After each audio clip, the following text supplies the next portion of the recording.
Welcome back to Education Matters. In the first segment, we talked about where teachers are prepared in North Carolina. Now we're joined by two products of that teacher pipeline. Trey Ferguson is a third-year math teacher at Leesville Road High School in Wake County. I should point out he's a proud NC State alum. And we have Shamika Banuelos, who is a teacher at Wilson Mills Elementary School in Johnston County. She's in her 13th year of teaching, and she graduated both from Meredith and from NC State. So welcome, there you go. So welcome both of you for being here today. Thank you so much. Thanks for having us. All right, I'm gonna start with you, Shamika.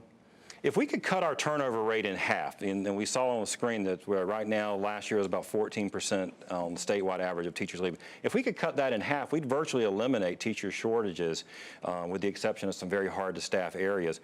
Are we doing enough to keep our current teachers like you in the profession? I think that we're not doing enough. One thing that we could really do is work on professional development. We do a lot of one-and-done professional development, and that doesn't help teachers in their practice. So something we could do is work on having ongoing professional development, differentiated professional development, because the things that new teachers need to learn are not the same things that veteran teachers need to learn. Right. So I mean, so like any other profession, teachers, you get better as you get more experience, and you need different things and different supports. Trey, you're a new teacher, relatively new, third year. I mean, I guess I'll ask you in the very first part is, why did you become a teacher? We've heard about some of the climate and the challenges. You just started. Yeah, so I always wanted to be a teacher ever since. There was a brief time where I wanted to be a fireman, but that went by pretty quickly. But I always wanted to be a teacher because I really respected my teachers in school and saw them as, I mean, they had just so much power. They were so fun and engaging.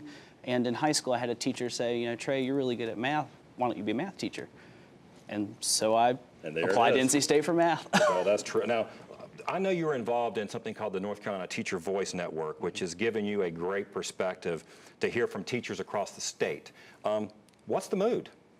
So I think the mood is really two parts. You have a lot of teachers who are feeling defeated. And the network has been a wonderful eye-opening experience to talk with teachers across the state and how they feel in their districts and their schools and what opportunities they have or don't have. And they feel defeated because they don't have a voice or a seat at the table for a lot of these key education policy decisions. But the other side of that is teachers are innate problem solvers. And so we went in it for the kids to teach kids. And so all of that cloud of negativity and that mess that's coming towards us, we really put that on the back burner every day. And then we have this positive mood in our classroom with our kids because that's where we make the most difference. Well, we're glad that you do. Now, Shamika, you started teaching 13 years ago. A lot has changed for teachers in North Carolina. I mean, talk to me about now versus then. I remember back then, it seemed like teachers were a lot more enthusiastic about teaching. Now it seems like teachers are more stressed out about testing and all the paperwork that we have to do, so they seem like they're not enjoying teaching as well. Now, I just saw a report that just came out from the Learning Policy Institute, and it talked about why we're seeing this decline, and they cited some things that we should be thinking about. More competitive pay, training subsidies, including teacher scholarship, forgivable loan programs, and improved working conditions. Do those ring true to both of you as the kinds of things that we should be thinking about? That's right, especially because teachers are wearing so many different hats. It would be nice if they were compensated. Right. What about you, Trey? What do you? Well, I'll go ahead and say that one of the driving factors behind becoming a teacher was not only did I have that desire and that will, but there was a Teaching Fellows Scholarship available to me that I could not have gone to NC State University without. And so that really enticed me into, I want to be a teacher. Well, now I have a means to go to school for it. And that's why I made that jump. Right. Well, thank you both for what you do every day. I don't think we all should thank you more. As a dad myself with a daughter in high school, I appreciate what you do every day. So thank you so much.